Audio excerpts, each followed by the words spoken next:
Go.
میرے طلباء اور طلبات، میرے بھائی اور میری بہن،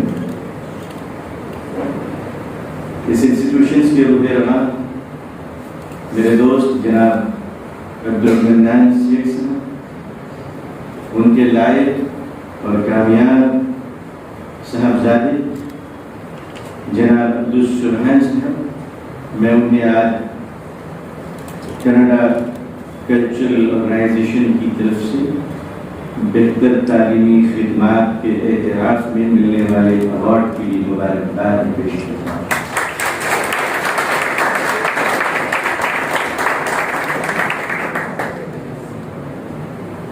اللہ کا شکر ہے کہ میں خود ایک طالب علم ہوں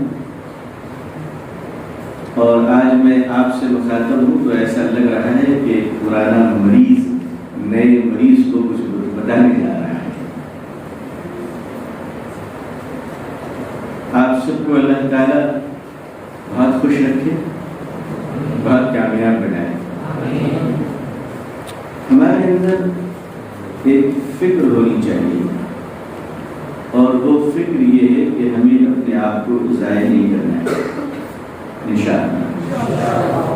میں نے صرف ایک بات کہی آپ سے اور یقین مانیے ابھی بیٹھ کر میں اپنے بارے میں سوچ رہا تھا کہ مجھے کیا کرنا چاہیے، تو اللہ نے میرے دل میں یہ بات ڈالی کہ مجھے اپنے آپ کو ضائع نہیں کرنا چاہیے۔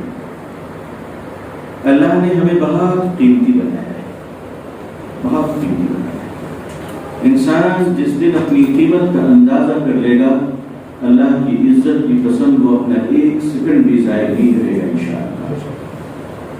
آپ میرے لیے بھی دعا کیجیے کہ میں اپنا وقت ضائع نہ کروں، اللہ مجھے اپنے وقت کے صحیح استعمال کی توفیق عطا فرمائے۔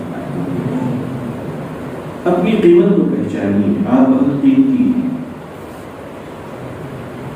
آپ جس کمیونٹی اور قوم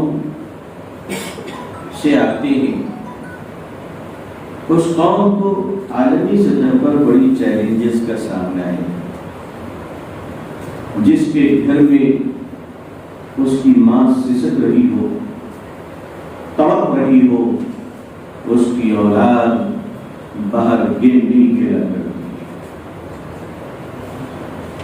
جس آپ اور ہم اس ملک میں اس قوم کی اولاد اور نمائندے ہیں جو قوم سسک رہی ہے، تڑپ رہی ہے، ناانصافیوں سے جوجھ رہی ہے۔ ہمیں کچھ نہیں پتا کہ آنے والے دنوں میں اس قوم کا فیوچر کیا ہوگا۔ اس قوم کی اولادیں چیٹنگ اور فیس بک اور سوشل میڈیا پہ اپنی لائف کو کبھی ضائع نہیں کر سکتے۔ آپ سوچیے، جس نوجوان کے گھر میں اور جس نوجوان بیٹی کے گھر میں اس کی ماں کی لاش پڑی ہو، کیا وہ گلاب کی پتیوں پہ محبت کی گفتگو کے لیے کبھی تیار ہو سکیں گے؟ ہمارا بہت کٹھن حالات سے گزر رہی ہیں، ضرور کھانا کھائیے، اللہ نے دیا کھائیے، میں کہوں ان کو روکنے والا ضرور ہے، مگر ایک بار یہ سوچ لیجیے گا کہ آپ اس قوم سے آتے ہیں جس قوم کی نسلوں کو تباہ کرنے کی سازش کی جا رہی ہے. ہماری آپ کی ذمہ داری ہے کہ آگے بڑھ کر اس قوم کی نسلوں کو بچائیں گے انشاءاللہ. تو ہمارے اور آپ کے پاس ٹائم زیادہ نہیں ہے، وقت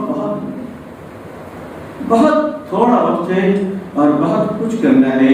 اس میں پہلا کام یہ کرنا ہے کہ اپنے کیریکٹر، اپنی بیہیویئر، اپنے چرتر اور اپنے اخلاق سے دنیا کو بتا دینا ہے کہ اس دنیا کا مستقبل اگر کسی مذہب میں ہے تو وہ صرف اور صرف اسلام ہے.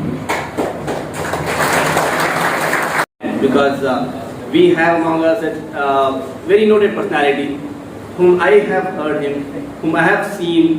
I have when I was of your age, and I think when I was in the college days, I used to see his speeches. There are like lakhs and lakhs of audiences who will come from far off places to listen to Maulana Abu Talib Rahmani Sahab across the world. I think if we have to take his date next time when he is going to come, I happened to be there where one very senior minister of this government wanted an appointment from the Maulana, but Maulana was busy for the next 2 months. But it is a great opportunity for us. I just came to know about Maulana's presence in Bangalore, and the first thing I requested Maulana is some time for our students, and that's where he said, yes,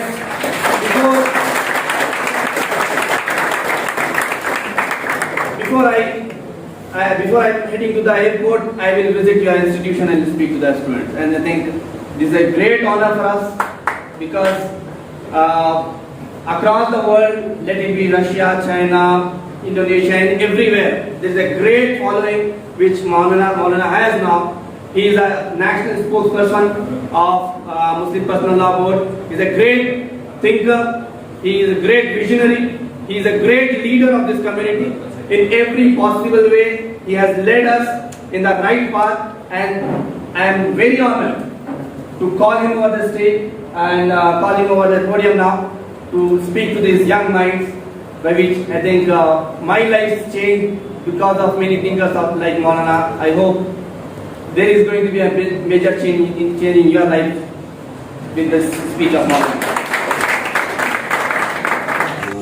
الحمدللہ government of Karnataka کا جو recognition ہے، یہ جو award ملا ہے، یہ ہمارے لیے خاص طور پہ باعث فخر ہے. چھوٹی خدمات ہیں، بہت چھوٹی خدمات ہیں، لیکن اس کو سراہایا گیا ہے، اس کو ریکگنائز کیا گیا ہے. میں دل کی تمام گہرائیوں سے تمام میرے فیکلٹی ممبرس، کیونکہ ایک انسان کی قربانی نہیں، صورتحال ایک دن میں نہیں بنی ہے.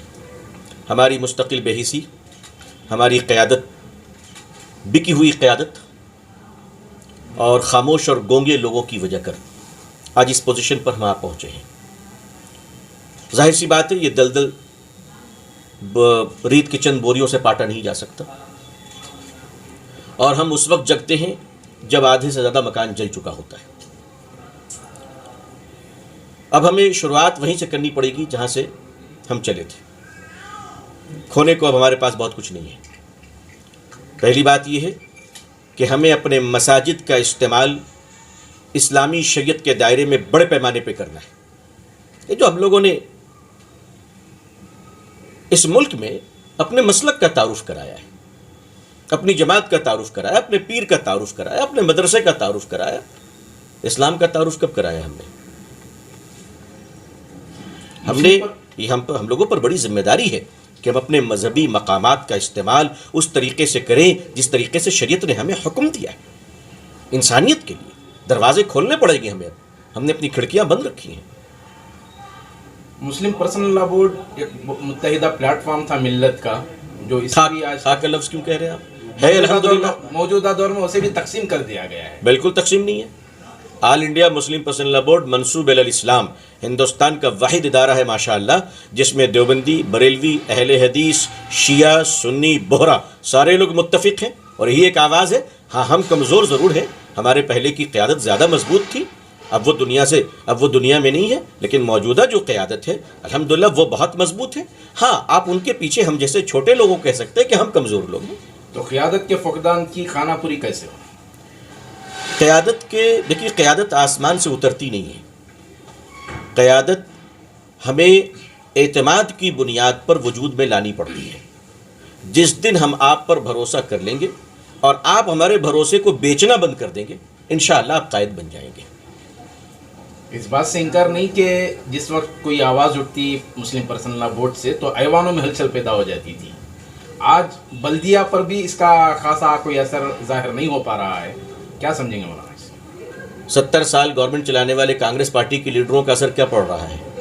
بھائی اس وقت پورے ملک کے حالات، کون سے لیڈر ہیں جن کا اثر پڑ رہا ہے مجھے بتائیے. 3 مہینے سے کسان بیٹھے ہوئے ہیں ہمارے، 2 مہینے سے ہماری بہنیں شاہین باغ میں بیٹھی ہوئی ہیں. بھائی جب سامنے والا بالکل بے حس ہو جائے، پتھریلے دل کا ہو جائے، تو آپ کی کون سی چیز اثر کرنے والی ہے؟ تو آل انڈیا مسلم پرسنل لا بورڈ الحمدللہ ان حالات میں بھی تمام جماعتوں کے بزرگوں کو لے کر، اور دیکھیے تمام جماعتیں، ہمارے جو اکابرین ہیں، بزرگان دین ہیں، دیگر اداروں میں بھی، دیگر جماعتوں میں بھی، دیگر بینر تلے بھی، ظاہر سی بات ہے ان بزرگوں کے بڑی قربانیاں ہیں.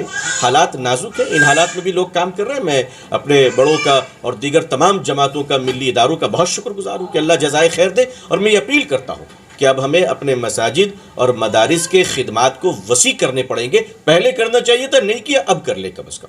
تو موجودہ جو تعلیمی پوزیشن ہے اس میں خال ادارے ہیں جو مستقل اپنا نام منظر پر لا رہے ہیں، تو مزید ملت میں بیداری کے سلسلے میں، تعلیمی بیداری کے سلسلے میں کیا پیغام دینا چاہیے؟ ہمیں مکاتب کے نظام کو بہت مربوط اور مضبوط کرنا پڑے گا. اس کے علاوہ عصری تعلیم پر بھی. میں وہی آ رہا ہوں. ہم مکاتب کو ہی دیکھیے دینی تعلیم اور دنیاوی تعلیم کو الگ نہ کریں. الگ کر کے بڑا نقصان پہنچایا ہم نے. ایک تو ہمارے بچوں کی عمریں ضائع ہو رہی ہیں. کیا وہ مدرسے میں پڑھے یا اسکول میں پڑھے؟ کہاں پڑھے؟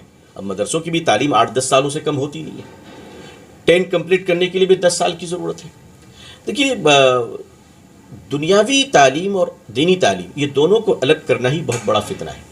ہمیں ایسے مکاتب مدارس میں قائم، مساجد میں قائم کرنے ہیں اور مدارس میں قائم کرنے ہیں جو اسلامی ماڈرن مدرسہ ہو. اسلامی ماڈرن مدرسہ ہو کہ جہاں ایک چھت کے نیچے اسلامی لباس، شرعی حدود اور پورے اخلاقیات کے ساتھ ہمارے بچے 10 بھی کمپلیٹ کریں، +1 اور 2 بھی کمپلیٹ کریں. اور وہ اسی کے ساتھ ساتھ حافظ، قاری، عالم بننا پوری قوم پر فرض نہیں ہے. پوری قوم پر فرض نہیں ہے. چند لوگ بن جاتے ہیں الحمدللہ، کافی اچھے لوگ بنے، کوالٹی اچھے بنے. لیکن ایسے ادارے اور ایسے مکاتب اور مدارس کے نظام کو اس طرح بنایا جائے کہ ہمارے یہاں سے فارغ ہونے والے انٹلیکچوئل یا علماء کا طبقہ وہ اس طرح کا ہو ماشاءاللہ، اللہ کرے کہ جس پر صرف کمیونٹی کو نہیں کنٹری کو پراؤڈ فیل ہو انشاءاللہ. جنوبی ہندوستان میں شاہین کالج یا شاہین انسٹیٹیوشنز ایک اچھا تعلیمی نظام لوگوں تک پہنچانے میں کامیاب رہا ہے. اس پلیٹ فارم سے کیا پیغام دینا چاہیں گے؟ میں پورے شاہین مینجمنٹ کا شکریہ ادا کرتا ہوں. اللہ جزائے خیر دے. وہ تو آئیڈیل ہے اور اللہ کا شکر ہے کہ جنوبی ہند سے یہ تحریک چلی، شمالی ہند میں بھی بہت تحریکیں چل رہی ہیں. اور شاہین کے روح رواں جناب ڈاکٹر عبدالقدیر صاحب، کیا جنوب کیا شمال، ان کے لیے تو پورا ہندوستان ہے، انہوں نے تو دن رات ایک کر رکھا ہے. اسی طرح سے ہمارے دیگر ادارے بھی الحمدللہ بہت کام کر رہے ہیں. میں سبوں کو مبارکباد پیش کرتا ہوں اور ان حضرات کی اچھی صحت اور درازی عمر کے لیے اللہ سے دعا کرتا ہوں. شکریہ. ایک سیاسی سوال یہ ہے کہ مغربی بنگال اور چندریا دیگر ریاستوں میں انتخابات ہو رہے ہیں، تو وہاں پر جو ہے مسلم قیادت والی سیاسی پارٹیوں سے مسلمانوں میں تشویش ہے.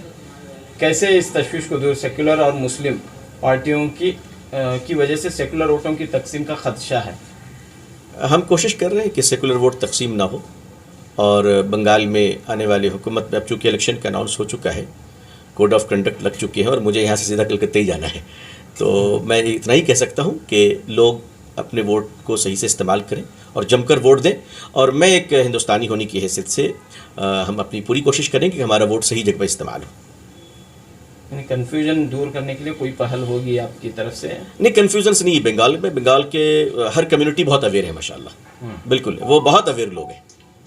بنگال کے علاوہ جو دوسری ریاستیں ہیں وہاں بھی مسلم پارٹیوں کی جو قیادت ہے جی اس سے خدشہ زیادہ تر بڑھتا جا رہا ہے سیکولر ووٹس تقسیم ہونے کا. اور اس سے آسانی روک تھام سے کیسے جو ہے- ہو؟ نہیں دیکھیے آسام ہے، آسام میں کوئی خدشہ نہیں ہے، کوئی خدشہ نہیں ہے، اور سارے لوگ الیکشن لڑ رہے ہیں. رہی بات تمل ناڈ اور کیرلا، یہاں بھی کوئی خدشہ نہیں ہے، اور پانڈیچری میں تو کوئی خدشہ ہونا بھی نہیں چاہیے. خدشہ زیادہ مغربی بنگال آپ میں ہے. حضرات اور پورا ملک، آپ جو فکر کر رہے ہیں آپ کی فکر بالکل بجا ہے کہ ویسٹ بنگال چونکہ بڑی ریاست وہی ہے اس وقت، اور تو مغربی بنگال میں ایسی ہوا چلی تھی، لیکن بنگال کی عوام کو میں مبارکباد پیش کرتا ہوں کہ انہوں نے اپنی پوزیشن کو سنبھال لیا، اور رزلٹ آپ کو بہت اچھی ملے گی انشاءاللہ.